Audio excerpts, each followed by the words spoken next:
काफ़ी सारे स्टूडेंट्स ने मुझे व्हाट्सएप पर मैसेज किया और बहुत सारे डाउट पूछे, छोटे, बड़े, काफ़ी सारे डाउट थे। तो मैं आपके सारे डाउट इस वीडियो में क्लियर करने वाला हूँ और मैं आपको ये भी बताऊँगा कि जब मैं एडमिशन लेने गया था, तो मैंने अपनी ऑफ़लाइन काउंसलिंग कैसे की थी, क्या-क्या प्रोसीजर था। तो सबसे पहले इस वीडियो में हम क्या-क्या टॉपिक कवर करने वाले हैं, वो देख लेते हैं।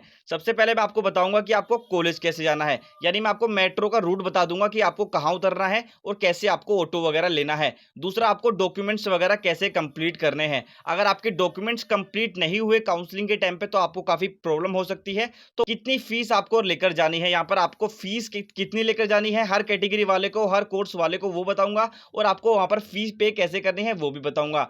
एडमिशन शेड्यूल जो काफ़ी सारे स्टूडेंट को समझ में नहीं आ रहा है, तो वो मैं आपको इस बार डिटेल से समझाऊँगा ताकि आपके सारे डाउट क्लियर हो सकें।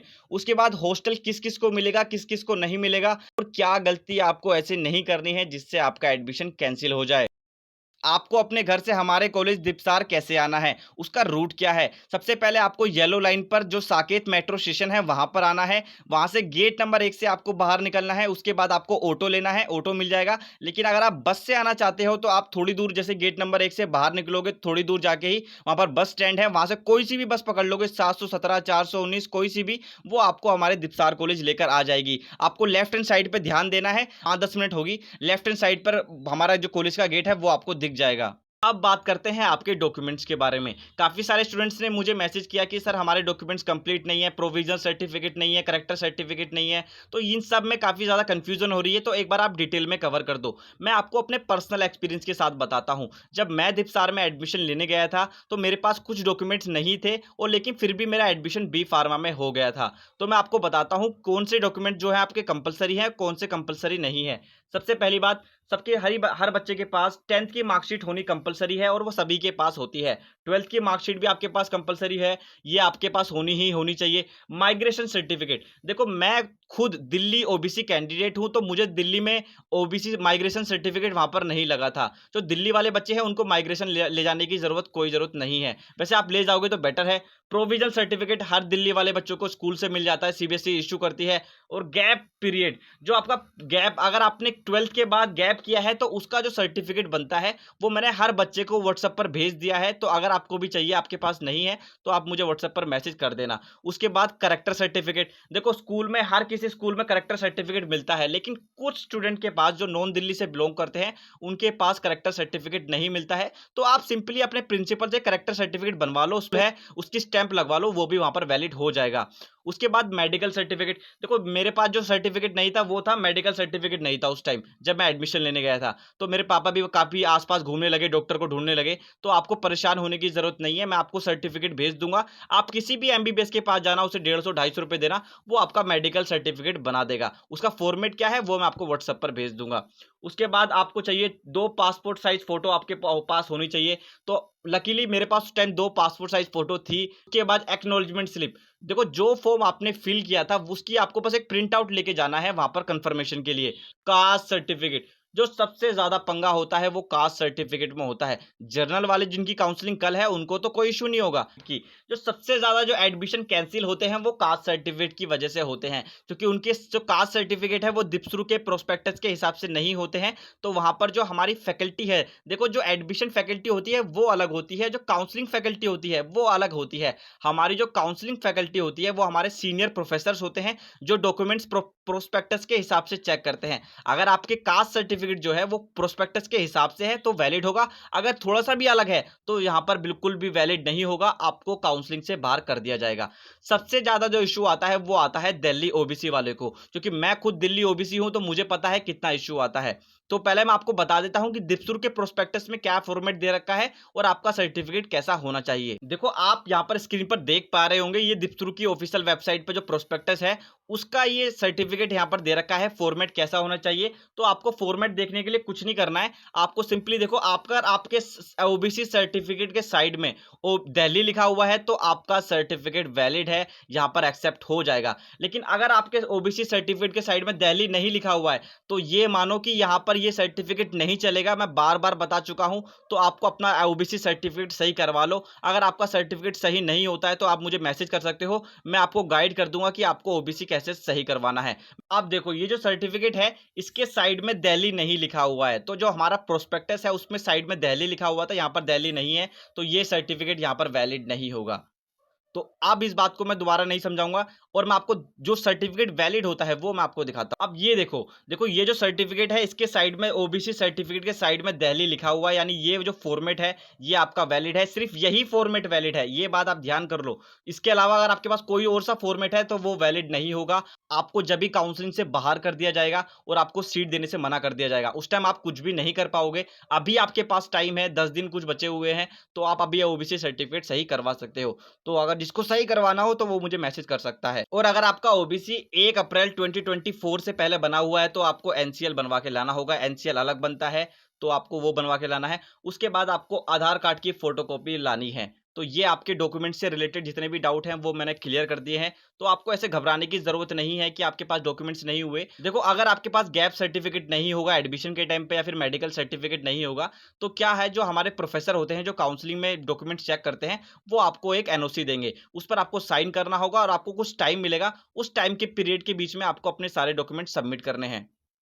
सबसे ज़्यादा सवाल मुझे व्हाट्सएप पर पूछा गया है कि सर आपके कॉलेज में एडमिशन के बाद कितनी फ़ी पे करनी पड़ेगी और जो फ़ी है वो कैसे पे करनी है। तो मैं आपको बता देता हूँ, देखो फ़ी स्ट्रक्चर जो है हमारे कॉलेज का वो प्रोस्पेक्टस में मेंशन है। अगर आपने नहीं देखा होगा फिर भी कोई दिक्कत नहीं है, आप ये देख लो बस। तो यहाँ पर B pharma, BPT, BMLT, BBA, BSc biomedical, B pharma Ayurveda, जितने भी बैचलर कोर्स है उनकी जो फीस है वो आपके फर्स्ट सेमेस्टर की यानी काउंसलिंग के बाद आपको 56,000 रुपये पे करनी है और एससी एसटी वाले को 26,000 रुपये पे करनी है, क्योंकि उनकी ट्यूशन फीस माफ होती है। और डी फार्मा, डीएमएलटी, इन दोनों कोर्सेज के लिए जर्नल, ओबीसी, ईडब्ल्यूएस, पीडब्ल्यू, इनको 36,000 रुपये पे करनी है और एससी एसटी को 26,000 रुपये पे करनी है।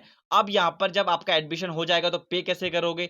अब बात करते हैं यहाँ पर आपको पेमेंट कैसे करनी होगी। जब आपका एडमिशन हो जाएगा तो आपको एक स्लिप मिलेगी। स्लिप मिलने के बाद आपको दीपसुर की ऑफिशियल वेबसाइट पर जाना है और वहां पर जाने के बाद आपको एसबीआई पोर्टल पर पेमेंट करनी है। जिस तरह आपने एडमिशन फॉर्म भरते हुए पेमेंट की थी, बिल्कुल सेम वही पेमेंट करनी है।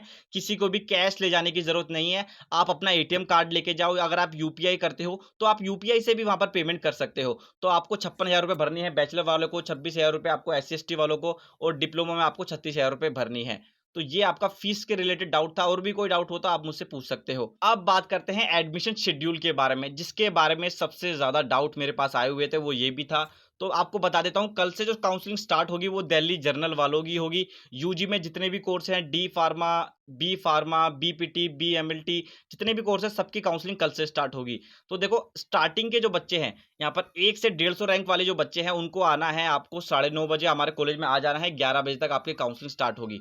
प्रोसीजर क्या होगा, हमारे वहाँ एक ऑडिटोरियम है, तो ऑडिटोरियम में आपको बिठाएंगे और वहाँ पर जो हमारे टीचर्स हैं, जो एडमिशन ब्रांच के जो टीचर हैं, वो आपका नाम बुलाएंगे और आपको जैसे ही आपका नाम आएगा आपको उठ के जाना है ऑडिटोरियम के बाहर। वहाँ पर आपको डॉक्यूमेंट्स वेरीफाई करवाने होंगे। डॉक्यूमेंट्स वेरीफाई होने के बाद वहीं पर आपके जो हमारे सीनियर फैकल्टी है वो आपको एक एडमिशन स्लिप देगी और एडमिशन स्लिप मिलने के बाद आपको फी पेमेंट करनी है और फी पेमेंट करने के बाद जो आपको स्लिप मिलेगी उसको आपको वहाँ पर सबमिट करना है। तो ये आपका प्रोसीजर रहने वाला है। और सबसे ज्यादा तो बच्चे गलती कर रहे हैं वो, सर हमें क्या आना है, हमारे पास तो मेल आ गया है। अरे भाई मेल हर बच्चे के पास जाता है, आपको घबराने की जरूरत नहीं है। और देखो जहां तक मेरा अंदाजा है ना, देखो सीट होती है कुछ, और देखो देखो यहाँ पर कितने सारे काउंसलिंग वाले बच्चों को बुला रखा है, इतनी ज्यादा रैंक है बच्चों की और उनको बुला रखा है। तो इसका मतलब ये नहीं कि अब इन सब बच्चों का एडमिशन होगा, एडमिशन सिर्फ उनको होगा जितनी सीट वहां पर। अगर 15 सीट है तो स्टार्टिंग के जो 15 बच्चे उनको ठा लिया जाएगा। ऐसे नहीं कि अब 1,500 रैंक वाले बच्चे को भी एडमिशन मिलेगा।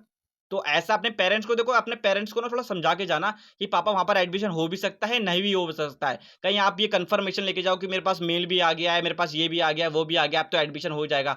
तो आप अपने पेरेंट्स का दिल ना ही तोड़ो तो ही अच्छा है। आप बस ये बोल के जाना कि पापा वहां पर चांसेस हैं एडमिशन के। सबसे इंपॉर्टेंट बात जो है वो मैं आपको बता देता हूं, आप चाहे किसी भी कैटेगरी से बिलोंग करते हो तो आप अपने कैटेगरी वाले ही दिन जाना है। एससी एसटी वालों को 18 तारीख को जाना है, तो आप 18 तारीख को ही जाना। जर्नल की काउंसलिंग में बिल्कुल मत जाना। देखो मैं आपसे एक रिक्वेस्ट करना चाहता हूं, देखो जब मैंने एडमिशन लिया था उसके 1 साल बाद मेरा एक फ्रेंड था, उसने भी एडमिशन यहाँ पर मेरे कॉलेज में लिया। तो उसने क्या किया, वो ओबीसी कैटेगरी से बिलोंग करता था, उसके मार्क्स अच्छे थे, तो वो दिल्ली से जर्नल वालों से उसने एडमिशन ले लिया।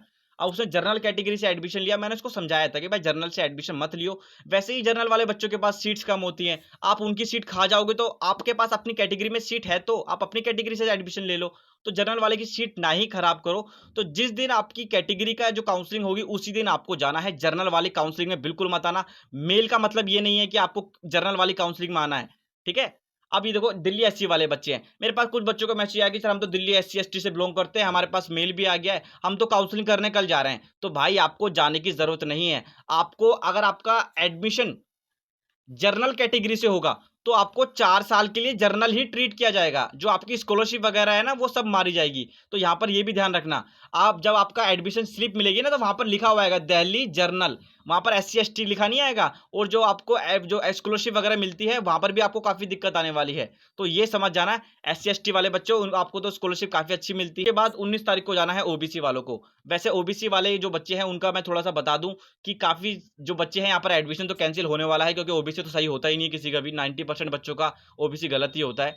और जो डिफेंस वाले बच्चे हैं दिल्ली वाले, तो यहाँ पर आपको जाना है ईडब्ल्यूएस वाले, डिफेंस वाले और फॉरेन नेशनल वाले, आप सभी को 20 तारीख को जाना है। और 22 तारीख को जाना है नॉन दिल्ली वालों को। और नॉन दिल्ली वाले बच्चे देखो आपको बता देता हूं कि आप बहुत दूर से आओगे तो अगर आप एक दिन पहले भी आते हो तो कोई इशू नहीं है। स्वामीनाथन सर हैं हमारे जो हॉस्टल इंचार्ज हैं, तो वहां पर हमारे एक गेस्ट हाउस बना हुआ है। उस गेस्ट हाउस में आप एक दिन के लिए आप रुक सकते हो, पता नहीं कि 200-300 रुपए चार्ज होता है। आप वहां पर रुक सकते हो और अगले दिन काउंसलिंग करवा सकते हो। वहां पर रुकने के लिए अगर आपको स्वामीनाथन सर से बात करनी हो तो आपको नंबर भी दे दूंगा। अगर आप एक दिन पहले आते हो तो आप सभी के लिए ही गेस्ट हाउस बनाया हुआ है। आप एक दिन पहले आ जाओ, यहाँ रुको आराम से, उसके बाद आप काउंसलिंग करवा लो। तो ठीक है, कोई भी इशू नहीं होगा, आराम से बेफिक्र होकर काउंसलिंग करवाना। मैं आपके साथ हूं, मैं कॉलेज में रहता हूं, वैसे तो कोई भी इशू होगा, मैं हॉस्टल में भी रहता हूं।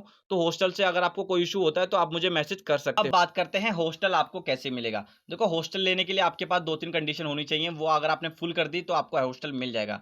सबसे पहले जो आपको एडमिशन स्लिप मिलेगी उसके ऊपर नॉन दिल्ली लिखा होना चाहिए, यानी आप एक नॉन दिल्ली कैंडिडेट होने चाहिए, सिर्फ उन्हीं को हॉस्टल मिलता है। और गर्ल्स में तो वैसे भी बहुत कम सीट्स होती हैं, तो यहाँ पर नॉन दिल्ली वाले बच्चों को ही एडमिशन मिलता है। ऊपर से जिस बच्चों के 100 किलोमीटर से ऊपर की डिस्टेंस होती है उसी को एडमिशन मिलता है। फॉर एग्जांपल अगर आप 2 स्टूडेंट आते हो, एक बच्चे का किलोमीटर है वो है 500 किलोमीटर और एक बच्चे का है 150 किलोमीटर, तो उस 150 किलोमीटर वाले को एडमिशन नहीं मिलेगा, चाहे वो नॉन दिल्ली से हो कोई फर्क नहीं पड़ता, लेकिन 150 किलोमीटर वालों को एडमिशन नहीं मिलेगा। तो जो दिल्ली एनसीआर के बच्चे हैं तो आप तो भूल ही जाओ कि, तो यहाँ पर अगर आपको एडमिशन लेना है तो आपका किलोमीटर 150 किलोमीटर होना चाहिए, तभी आपको यहाँ पर एडमिशन मिलेगा। लेकिन मैं आपके साथ एक ट्रिक शेयर करूंगा, अगर आपको एडमिशन लेना है, नॉन दिल्ली कैंडिडेट हो और आपको फिर भी हॉस्टल ना मिल पाए तो आप मुझे मैसेज कर सकते हो। मैं आपके साथ एक ट्रिक शेयर करूंगा जिससे आप एडमिशन ले सकते हो। उम्मीद है सभी बच्चों को ये वाला मेल आ गया होगा काउंसलिंग के लिए। तो कल से काउंसलिंग स्टार्ट होने वाली है और काउंसलिंग में क्या क्या करना है वो डिटेल में आपको बताऊंगा। देखो इस मेल का मतलब ये बिल्कुल भी नहीं है कि आपका एडमिशन यहाँ पर हो ही जाएगा। आप अपने पेरेंट्स को झूठी उम्मीद मत देना कि पापा मेल आ गया है तो अब हमारा एडमिशन हो जाएगा, चल रहे हैं एडमिशन लेने। तो ऐसा बिल्कुल भी नहीं है, ये सिर्फ आपका काउंसलिंग का मेल है। सबसे पहले आपको 2 प्रिंट आउट लेके जाने हैं जो आपको ऑनलाइन एप्लीकेशन सबमिट की थी, जिसको हम एक्नॉलेजमेंट स्लिप भी कहते हैं। तो वो आपके पास 2 फोटोकॉपी होनी चाहिए। प्रिंट आउट होना चाहिए आपको जो आपने फी पे की थी उसका आपके पास प्रिंट आउट होना चाहिए। उसके बाद आपके पास 3 पासपोर्ट साइज फोटो होने चाहिए, वो आपके पास होने चाहिए। उसके बाद आपके पास सारे ओरिजिनल डॉक्यूमेंट्स होने चाहिए और जो फोटोकॉपीज होंगी उन सभी डॉक्यूमेंट्स की वो सेल्फ अटेस्टेड होनी चाहिए। जो ओरिजिनल डॉक्यूमेंट्स है उसको फोटोकॉपी करवाना और उस पर अपना नाम वगैरह लिख देना, तो वहां पर वो चाहिए। उसके बाद जिन स्टूडेंट्स के पास SC ST OBC EWS category है पीडब्ल्यू कैटेगरी है उनके पास वैलिड सर्टिफिकेट होना जरूरी है, वरना जब भी हैंड टू हैंड काउंसलिंग से बाहर कर देंगे। यहाँ पर आपको कैश देने की जरूरत नहीं है, आपको यहाँ पर ऑनलाइन फी पे करनी पड़ेगी। तो अपना डेबिट कार्ड या फिर यूपीआई लेके आना साथ में। जैसे ही यहाँ पर काउंसलिंग बंद हो जाएगी तो आपके पास फिर से नोटिफिकेशन आ जाएगा कि काउंसलिंग बंद हो चुकी है। और जो सबसे मेन इंपॉर्टेंट बात है, काउंसलिंग जो सेकंड राउंड की जो काउंसलिंग होगी वो आपको बताई जाएगी। फॉर एग्जांपल देखो अगर यहाँ पर कोई 10 सीट है किसी भी कैटेगरी में, अगर स्टार्टिंग के 10 स्टूडेंट का एडमिशन उसमें हो जाता है यानी टॉपर्स का एडमिशन होता है, तो यहाँ पर क्या होगा, वो काउंसलिंग जब ही बंद कर दी जाएगी। वहां पर कोई सेकंड काउंसलिंग नहीं होगी। सेकंड काउंसलिंग क्यों होगी, वहां पर अगर 10 सीट है 10 सीट फुल हो चुकी है तो अब सेकंड काउंसलिंग का कोई मतलब ही नहीं बनता है। तो यहाँ पर भी यही लिखा हुआ है कि अगर कोई सेकंड काउंसलिंग होगी, अगर कोई वैकेंसी बचती है, अगर वैकेंसी अवेलेबल है, तो वहाँ पर सेकंड काउंसलिंग होगी, वरना सेकंड काउंसलिंग बंद कर दी जाएगी। तो मैंने आपको तरीका बताया था कि आपको कैसे फाउंड आउट करना है कि आपका एडमिशन होगा या नहीं होगा। आप देखो कि आप जिस कोर्स में एडमिशन लेने जा रहे हो, उसमें आपकी कैटेगरी की कितनी सीट है और जो टॉपर स्टूडेंट हैं, वो आपसे ऊपर जो स्टूडेंट हैं, वो कितने हैं, तो उससे आपको पता चल जाएगा कि आपका एडमिशन यहाँ पर होगा या नहीं होगा।